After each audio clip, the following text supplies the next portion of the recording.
How's it going, guys? I just figured I'd do a follow-up on the player-owned ports today. Since it's been out for about a day and a half now, I've kind of got more of a hang of how to do it. Now, we start off with two ships, and the first day what I did for most of it was I was setting up both ships pretty much right away, and I was failing maybe half the time because I wasn't actually looking into it completely 100%. Now, I just had a ship arrive here. Mission successful, which is nice.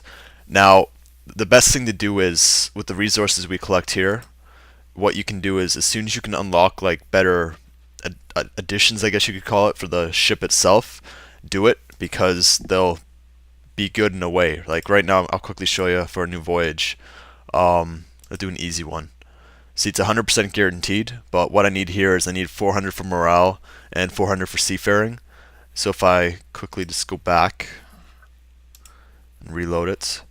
Now, say it wasn't 100% for seafaring and morale.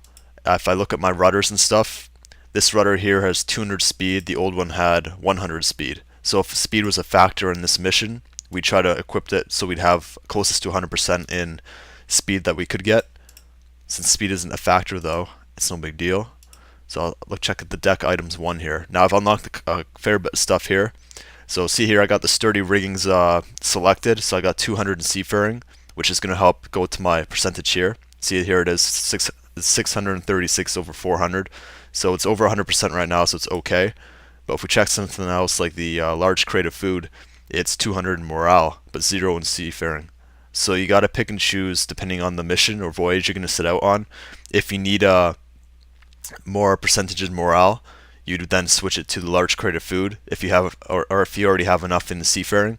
So there's a lot of picking and choosing. Now, like you said, you can select and send out two ships at a time, but for me, I'm on and off throughout the day. Like, it's only a 20-25 minute mission anyways, so if you select the mission, come back an hour, half an hour later, whatever, and you can do a new mission.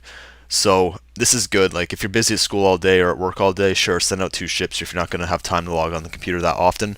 But if you're going to be on and off maybe throughout the day, if you got some spare time, it's a better selection to do because you're more likely to succeed in all these missions. So this is 100%. So I'll send the mission out. It's a 25-minute duration. So that's the ship sent out. The names, I don't really have any special names. That's kind of randomized it. See, the ETA is 29 minutes.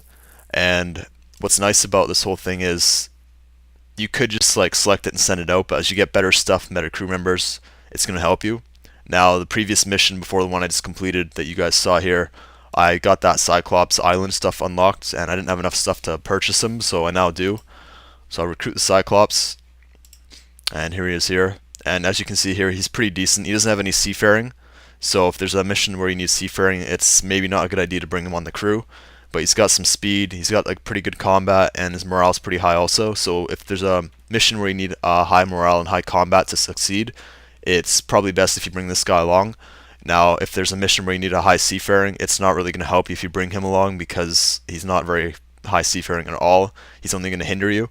But at the same time, if it's a mission where you need very high morale and very high seafaring, you're going to have to look at your crew members and pick and choose which one's more worthwhile to bring in the end. So overall, it's still a good update, like I said yesterday. It's going to take a while to get all these missions and stuff done because if you look at the add-ons and the boats, as you get higher up in the levels, there's like 15,000 in resources you need for one item alone. Now, this black market guy here, I've already bought the items, but every day when the game ticks over to the new days, so for me it's 7 o'clock Eastern time, and for everyone else it's midnight GMT. But when that flips over, come here regardless, log in, buy all his goods. It's only like 40k, 50k GP, and it's like an automatic 200, 300 supplies, so you can't go wrong with that. It's free, it doesn't take any time. This whole game, I guess it's a mini game, but it's completely up to you what you want to call it. It could be a skill, but I'm pretty happy the way it came out as it is, as a kind of mini game miscellaneous island thing. So overall, it's like I said, it's a slow thing, but if you pick and choose, you could do 2 boats if you like, but I'm sticking to this 1 boat routine right now just so it's a really overpowered boat and I'm more likely to succeed each time. So as I find more stuff about this and more information, I'll let you guys know. Enjoy.